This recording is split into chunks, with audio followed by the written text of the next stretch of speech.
The fluorescent lights above the courtroom suddenly felt too bright, like someone had dialed up the intensity just to watch me squirm.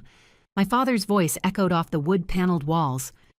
"She's mentally unfit to manage her own affairs, Your Honor." I tasted copper, that metallic tang that floods your mouth right before you're about to vomit or scream or both. I didn't do either. Instead, I gripped the edge of the defendant's table, feeling the smooth lacquered wood under my fingernails, and took a slow breath. Everything Lawrence had built on lies was about to collapse. "My name is Rita. I'm 29, and I work in data entry. This is the story of how I turned my father's greatest weapon, his underestimation of me, into his prison sentence.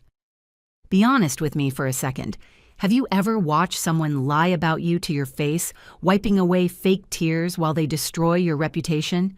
Drop a yes in the comments if you know exactly what that feels like. I want to see how many of us have survived this particular kind of betrayal."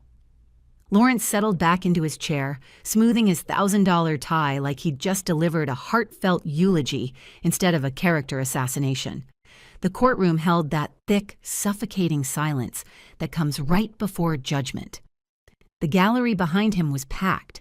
Aunts, uncles, cousins, all invited witnesses to what was supposed to be my complete humiliation.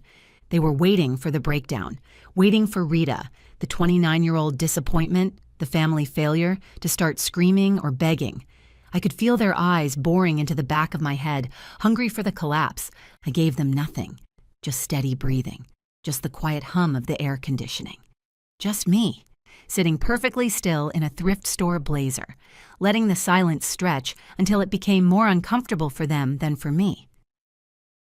"Ms. Carter," Judge Morrison said, peering over her reading glasses, "your father has made some serious allegations about your mental capacity and your handling of your grandmother's estate.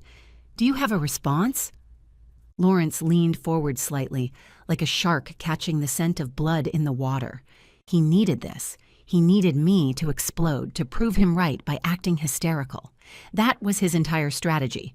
Push me until I broke, then point to the pieces as evidence. In psychology, they call it the gray rock method. You become stone, uninteresting, unresponsive. You starve the narcissist of the emotional fuel they crave. But I wasn't being quiet because I was broken. I was being quiet because I was done talking. I stood slowly, straightening my blazer.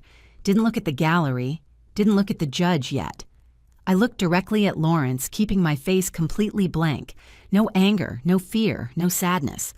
His smirk wavered, just for a second. He turned to his attorney, Stephen Park, whispering something urgent. Stephen wasn't smirking. Stephen was sweating, tapping his Mont Blanc pen against his legal pad in that nervous rhythm I'd first noticed 3 months ago when I started tracking their movements. Stephen knew something Lawrence didn't. He knew that paperwork leaves trails, and he knew exactly which documents they'd forged to get this hearing scheduled. "I'm listening, Your Honor," I said, my voice level and low. "I'm just waiting for my father to finish his performance. I wouldn't want to interrupt." Lawrence's jaw tightened. He thought the silence was surrender. He had no idea it was the sound of a trap springing shut. "Proceed," I said, sitting back down. "Let's hear the rest." "Look at her lifestyle," Lawrence sneered, gesturing at me like I was something he'd scraped off his shoe. "She lives in a 300-square-foot apartment in the worst part of town. She wears clothes from discount racks. She takes the bus because she can't afford a car. She has squandered every opportunity I've given her, every advantage, every—" I listened to him catalog my failures like items on a grocery receipt. But my mind drifted back 2 years to the day he showed up at my apartment unannounced. He'd looked around my studio with pure disgust. "This is embarrassing, Rita. I tell my friends you're finding yourself, but we both know you're just failing." Then he'd driven away in a brand new Porsche Cayenne, a car I later discovered he'd leased using my Social Security number. What he didn't know was that the shoebox apartment was a choice. While he bought $5,000 suits to impress people who secretly hated him, I was building an invisible empire. Every time he called me worthless, I transferred another $5,000 into an offshore investment account. Every time he mocked my boring data entry job, I was actually managing a $15 million portfolio for private equity firms under a consultant agreement. I wasn't broke. I was strategic. He thought I took the bus because I couldn't afford a Toyota. In reality, I was using my liquidity to purchase the distressed mortgage note on his precious country club membership. When he laughed at my thrift store blazer, I was finalizing paperwork to acquire the shell company holding the lien on his office building. He saw a daughter who needed managing. I saw a liability that needed liquidating. Back in the courtroom, Lawrence was still performing for the gallery, his voice rising with manufactured concern. "She has no concept of financial responsibility," Lawrence shouted, slamming his palm on the table. The sound cracked through the courtroom like a gunshot. I looked at him, really looked at him, and saw it clearly. This wasn't a concerned father. This was a parasite panicking because the host was finally fighting back. He didn't want conservatorship because he loved me. He wanted it because he was drowning in debt, and I was his last possible lifeline. I'd discovered his mounting credit card balances, the second mortgage, the loans from dubious investors. All through public records searches and a private investigator I'd hired 6 months earlier. He needed legal control over my assets because he'd already burned through his own. He wasn't my parent today. He was my debtor. And this wasn't a family reunion, this was a foreclosure. "Is that all, Mr. Carter?" Judge Morrison asked, her pen scratching against her notepad. "No." Lawrence signaled to Stephen, and something dark and triumphant flashed in his eyes. "We have proof of her incompetence. Irrefutable proof." Stephen stood, his chair scraping against the floor like a warning shot. He didn't look at me as he walked to the bench, handing over a thick stack of financial records. "Your Honor," Stephen said, his voice trembling slightly, "we're submitting evidence regarding the mismanagement of the trust fund established by the late Mrs. Eleanor Carter, specifically the primary disbursement account." Lawrence couldn't wait for him to finish. "She lost it, Judge. She lost $750,000 and didn't even notice." A collective gasp rippled through the gallery. My aunts clutched their purses. My cousins exchanged horrified looks. To them, $750,000 was generational wealth.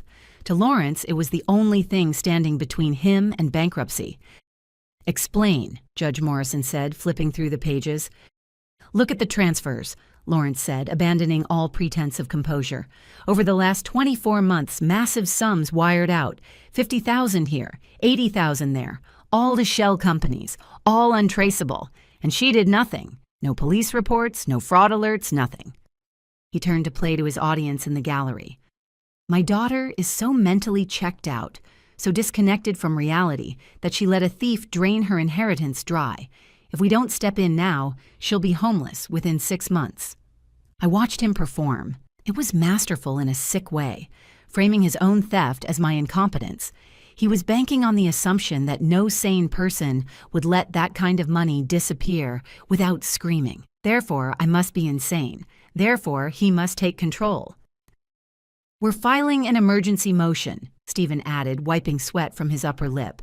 "We request immediate freezing of all assets and appointment of Mr. Carter as temporary conservator."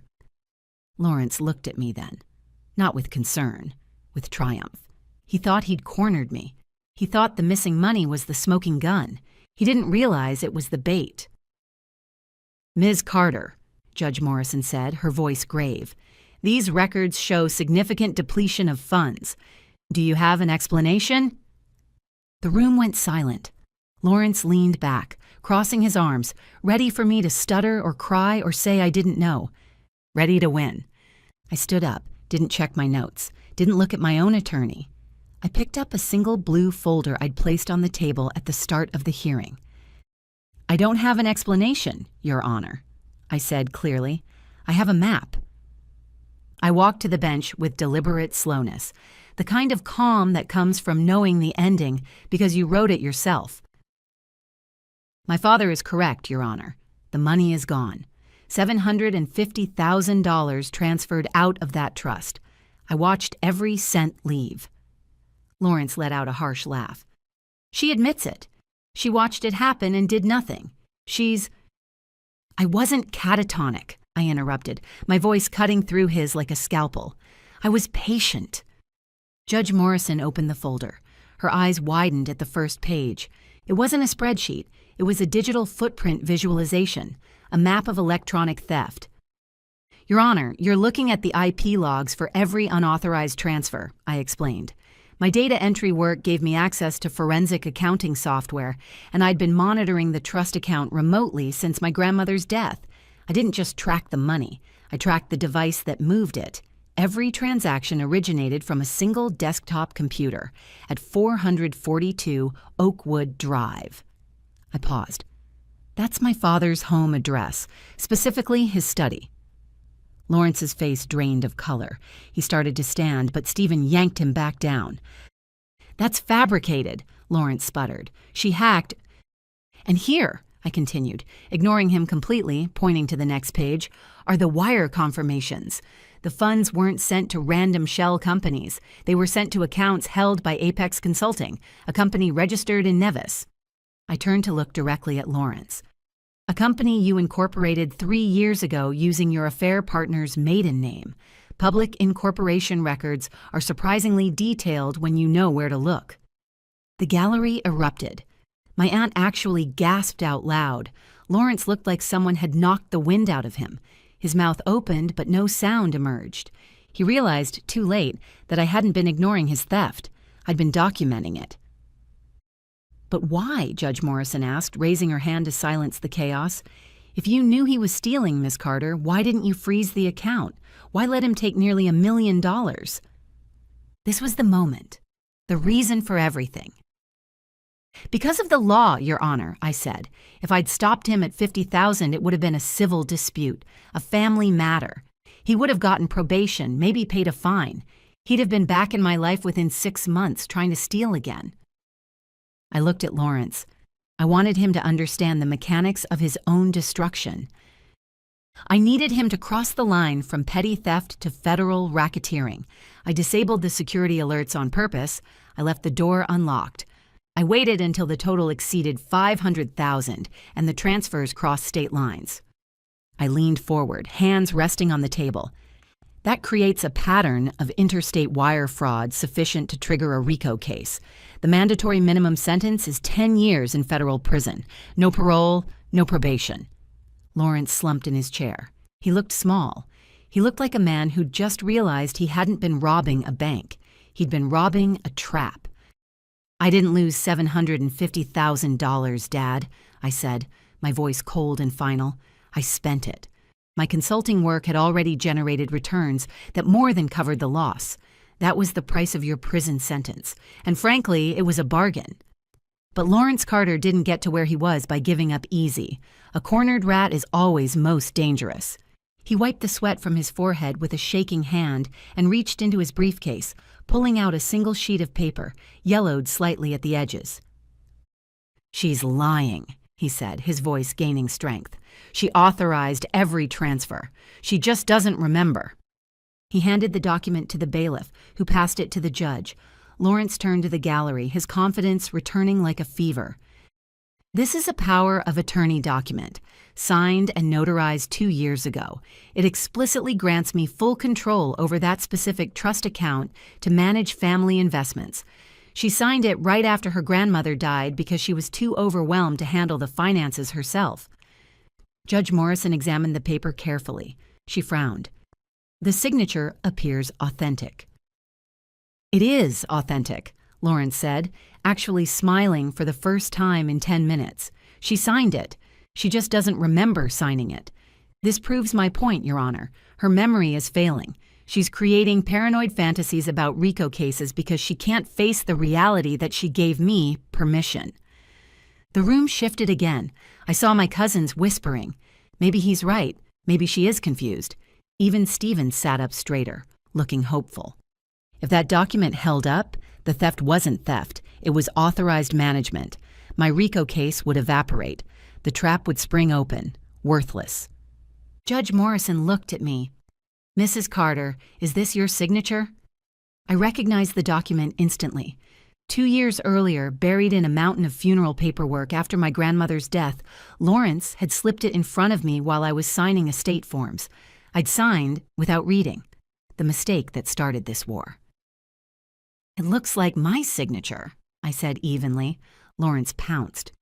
See, she admits it. She's forgetful, dissociative. She needs a guardian. He thought he'd won. I let him enjoy it for exactly one breath. Then I opened my bag and pulled out a second folder. This one was thicker. That form gives you control of one account, I said calmly, but it doesn't give you a place to live. I handed the folder to the bailiff. Your Honor, 6 months ago, I quietly purchased the commercial building at 1847 Madison Avenue, the building that houses my father's law practice. He hasn't paid rent in 4 months. I filed eviction proceedings this morning. Lawrence's face went from pale to gray. I also purchased the note on his primary residence at 442 Oakwood Drive. The mortgage is 3 months delinquent. Foreclosure proceedings begin Monday.